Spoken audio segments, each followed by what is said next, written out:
Fala galerinha, professor Rafael mandando mais uma aula de física para vocês e hoje a gente vai continuar falando de, certo?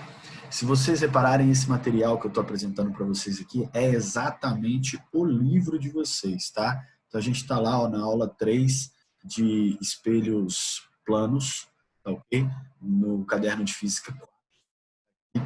E vamos ver o que ele mostra para a gente aqui a respeito da introdução da aula. Ele fala assim, na aula anterior, vimos os principais fenômenos ópticos, que a gente falou a respeito de absorção, de reflexão, de refração, os tipos de reflexão e por aí vai. Nessa aula, nos aprofundaremos no fenômeno da reflexão da luz, mais especificamente na reflexão regular ou especular.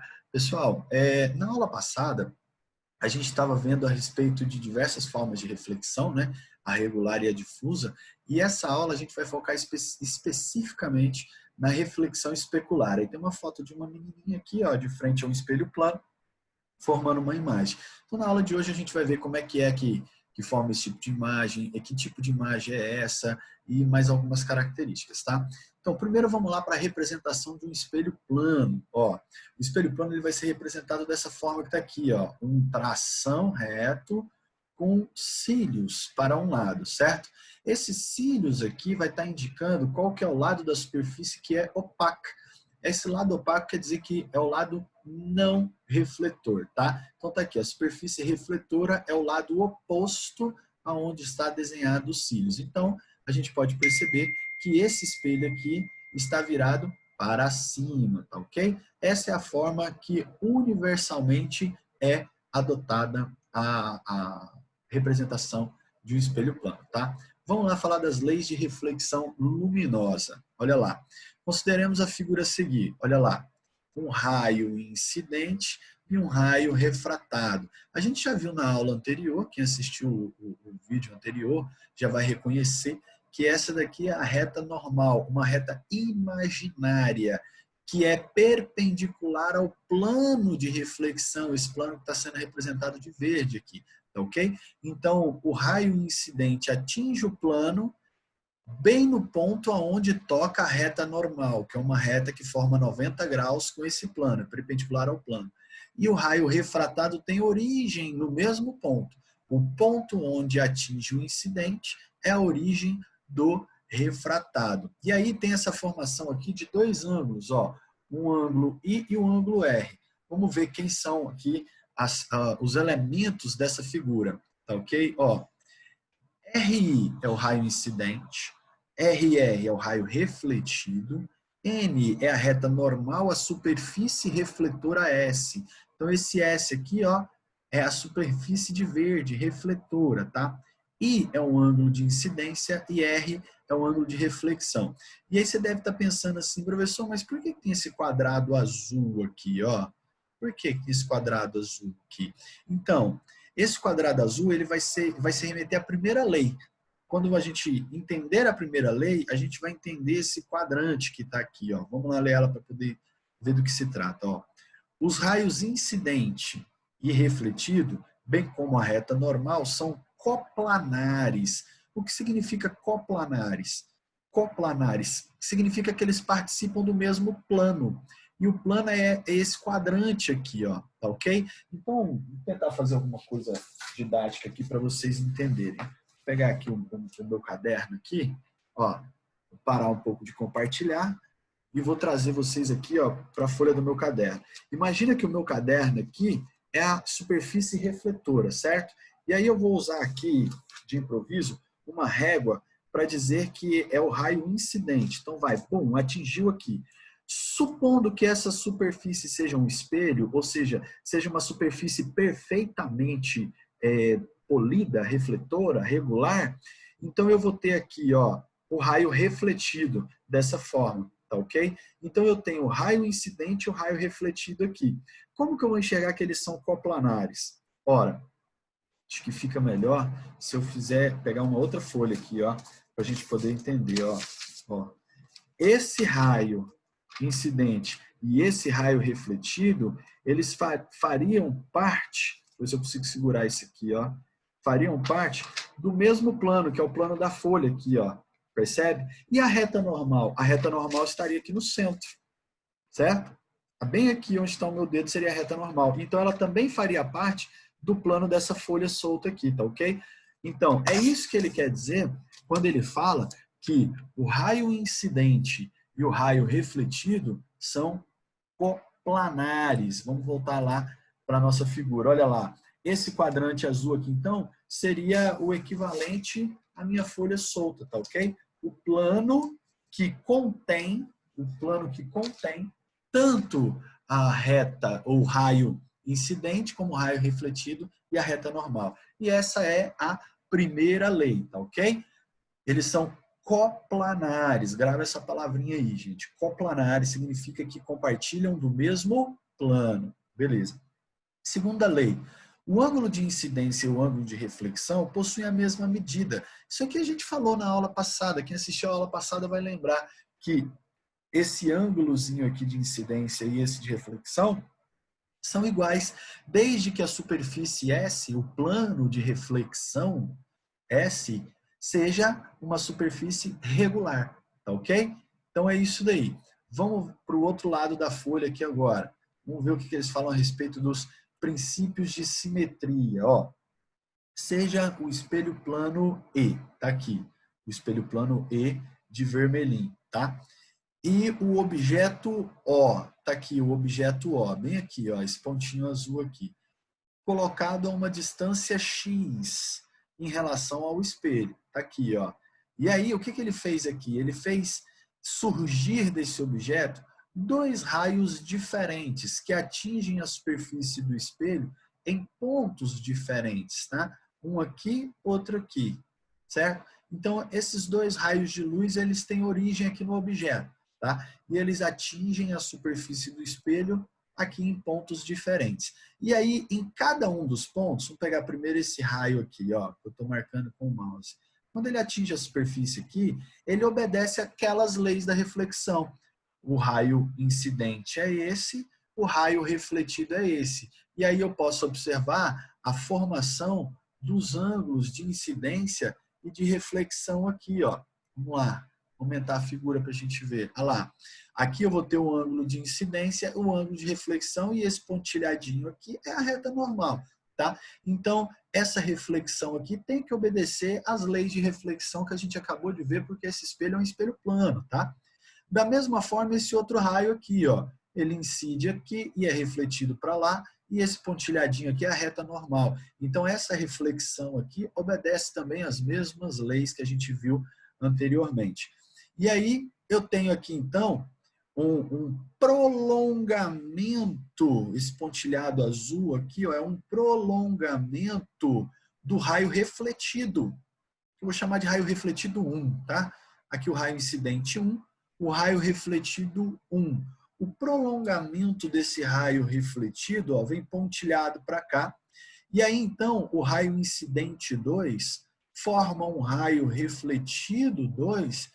E se eu traçar o prolongamento desse raio refletido, observa que os prolongamentos são continuações do raio, tá vendo? Ou seja, eles possuem a mesma direção, eles têm a mesma inclinação que o raio refletido, ó, tá ok? Então, o prolongamento do raio refletido 1 e o prolongamento do raio refletido 2 se cruzam nesse ponto aqui, ó, que ele está chamando de O'. O objeto O, e aqui eu tenho um outro ponto que ele está chamando de O'. E eu já vou adiantar para vocês. Esse ponto O' aqui é a imagem do objeto. Se você imaginar que aqui tem um rosto de uma pessoa e isso aqui é o espelho plano, essa aqui é a imagem dele, ok? Um olhando para o outro. Eu acho que eu tenho um espelho aqui. Peraí. Aqui, ó, tá solto esse espelho. Vai dar certo. Então, olha lá. Se vocês imaginarem que eu sou o objeto, aquela imagem lá, ó, é o O', ok? Então, eu estou do lado de cá do espelho e a minha imagem está do lado de lá do espelho. Eu sou o O, a minha imagem é o O'. Se eu pegar dois raios e emitir aqui, visualizar eles atingindo o espelho em pontos diferentes, esses raios serão refletidos para lá. e o prolongamento desses raios refletidos forma a minha imagem lá dentro do espelho, tá ok? Então, o que vocês estão vendo na figura aí é essa situação que eu estou mostrando para vocês aqui agora, tá ok? De objeto e imagem. É assim que a gente constrói, na forma de diagrama, a formação de uma imagem como essa que vocês estão vendo aqui agora, tá? Então, vamos seguir aí a apostila. Vou deixar meu espelho aqui de lado, para a gente poder ver do que se trata aqui, o que ele está falando aqui. Ó. Vamos lá, ó. Prolongando-se os raios refletidos. Pessoal, formação de imagem é sempre com raios refletidos. Eu gosto de chamar de raios secundários, porque os primários são os raios que vêm do objeto. Os refletidos são os secundários. Então, você raciocina sempre assim.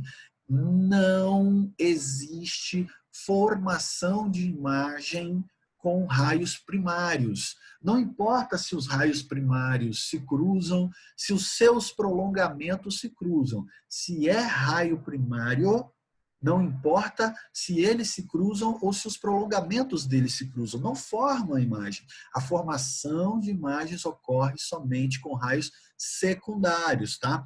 Ou vai ter o cruzamento dos raios secundários, ou vai ter o cruzamento dos prolongamentos deles. E aí cada um vai formar um tipo de imagem. Essa imagem que vocês estão vendo aí na tela de vocês, ela é formada pelo cruzamento dos prolongamentos dos raios secundários, ou seja, dos raios refletidos. Quando ela é formada pelo cruzamento dos prolongamentos, a gente fala que é uma imagem virtual. Tá ok? E o que é uma imagem virtual? É igual essa que eu estava mostrando para vocês aqui. Ó. Uma imagem virtual é uma imagem que você vê dentro do aparato óptico. Tá vendo? Eu estou aqui, mas se você olhar para o espelho e olhar lá para dentro dele, você vê uma imagem minha lá dentro. Tá ok? Então, isso aqui é uma imagem virtual. Toda imagem que é formada pelo cruzamento dos prolongamentos dos raios secundários é uma imagem que você enxerga ela lá dentro do aparato. Ok? Da forma como vocês estão vendo aqui. Bom, vamos seguir aqui agora. Ó. Prolongando-se os raios refletidos, notamos que a imagem, ó, linha, cruzamento dos raios refletidos, dos prolongamentos, né, se forma atrás do espelho, ou seja, uma imagem virtual, tá lá? A distância y, há uma distância y deste quem? Do espelho. Então, eu tenho aqui, ó, o objeto a uma distância x e a imagem a uma distância y. Usando um pouco de geometria, podemos mostrar que x é igual a y. Mas a gente não vai fazer aqui.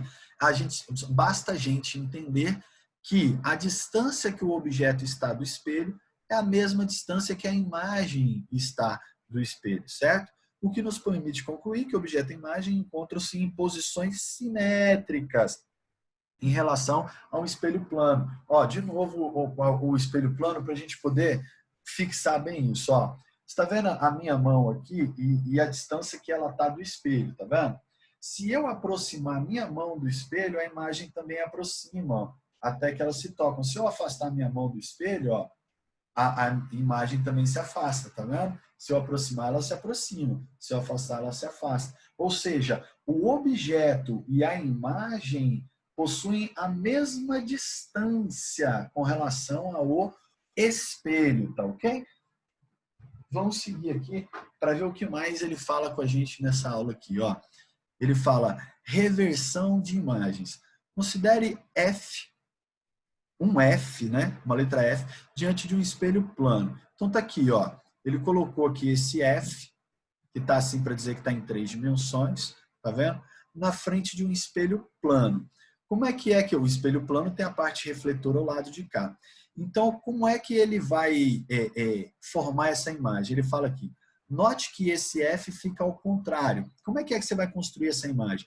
Você precisa traçar pontos, igual ele fez aqui. Isso é uma dica muito bacana, para você entender como é que forma uma imagem em um espelho.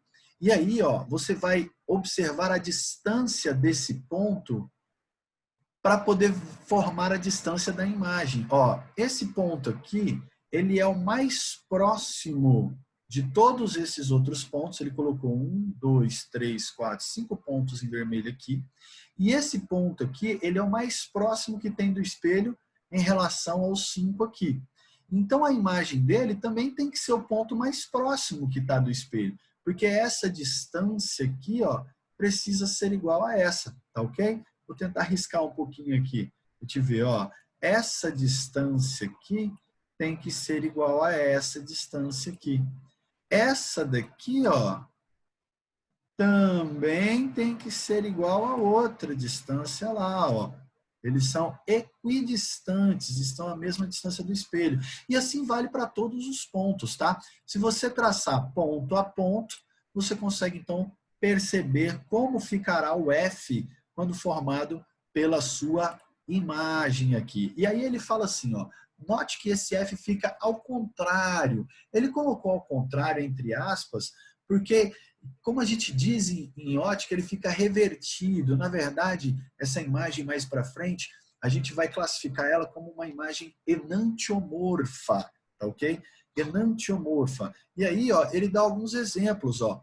Ó, por essa razão, veículos de socorro ou policiamento utilizam nomes, entre aspas, ao contrário, tá vendo? Por quê? Na hora que você olhar pelo retrovisor do carro, você vai ler que quem está vindo atrás de você, como é nesse caso, é o bombeiro, entendeu? Essa é a sacada deles, entendeu? Eles colocam o texto de forma enantiomorfa para que, na hora que você olhar no retrovisor, você tenha a leitura correta. Bombeiros, ambulância, também é assim, tá? Então, esse tipo de veículo acaba tendo a escrita revertida da forma que a gente leia ela no nosso espelho da forma normal, tá?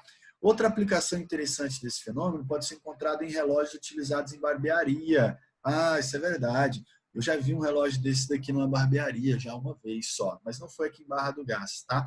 Os caras colocam esse relógio na barbearia por quê? Porque o relógio fica aqui atrás e na sua frente tem um espelho. Então você vai olhar o relógio através do espelho. Então ele precisa ter essa configuração aqui para você conseguir olhar a hora tranquilamente pelo espelho, tá ok? Então essa imagem mais para frente a gente vai classificar ela como enantiomorfa. Virando a página do material de vocês, vocês vão encontrar aqui um questionamento que ele faz, que é clássico, tá? Ele fala assim, ó, todo livro de física, você vai encontrar um questionamento disso. Ele fala, comprimento mínimo de um espelho plano. Ele fala, se você quisesse comprar um espelho grande o suficiente para se ver completamente, que altura teria que ter esse espelho? A que distância em relação ao chão deveria ficar sua borda inferior? A que distância você deveria estar para conseguir ver de corpo inteiro esse espelho? No caso desse espelho que eu estou aqui com ele, ó, esse daqui, é um espelho padrão, tá? Não vou conseguir mostrar ele inteiro para vocês aqui, ó, mas é um espelho padrão que ele vai mostrar para vocês, um espelho acho que 90 centímetros. Esse espelho ele serve para que você, a uma dada distância interessante, consiga se ver por completo, que no caso é imaginando uma pessoa de 1,80 m, ok? A gente vai já ver isso daqui, ó. Para responder essas perguntas, vamos considerar a figura a seguir. Vamos ver a análise que ele faz, ó. Aqui tem a parede vertical, já identifiquei os cílios aqui, então de vermelho o que a gente tem é um espelho, que ele marcou com X, e tem um Y, que é a altura que esse espelho se encontra do chão, identifico nitidamente isso daqui, certo? E aqui eu tenho a distância D da pessoa e a mesma distância D da sua imagem. E aqui eu tenho duas marcações de H, ou seja, de altura. Uma marcação que é a altura da pessoa e outra marcação que é a altura dos olhos dela. Tem diferença, né? Tem muita diferença, né? Tem gente que tem mais testa do que eu, então a diferença ainda fica maior. Beleza? Mas não tem tanto cabelo assim, né? Então, às vezes, eu compenso no topete. Então, a ideia é a seguinte. Aqui a gente tem duas marcações, da cabeça e do olho. E aqui, vamos ver aqui, ó. Então, se eu pegar o olho dessa pessoa aqui e lançar um raio de visão aqui, eu preciso enxergar a cabeça da imagem, porque eu quero ver o meu corpo inteiro. Então, meu campo de visão, que está, obviamente, preso no espelho, né? porque o espelho é que vai me dar o campo da imagem, eu vou conseguir ver a imagem através do espelho, então meu campo de visão tem que ter abertura do espelho, meu campo de visão precisa atingir tanto o topete quanto o dedão do pé, ou seja, o campo de visão tem que chegar lá na imagem com a altura H, certo? Mas a minha visão vai sair de uma altura Hzinho.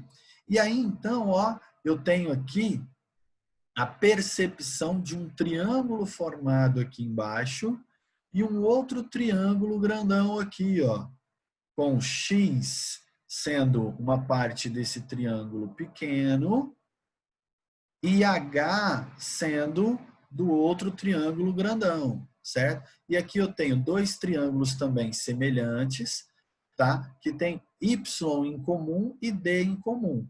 Logo, a hipotenusa também, que é o raio, será comum, tá? Aqui eu tenho, por semelhança de triângulos, eu tenho aqui essa proporção aqui de distância D e 2D. Aí ele fala assim, usando um pouco de geometria e algumas semelhanças de triângulo, você chegará facilmente às seguintes conclusões.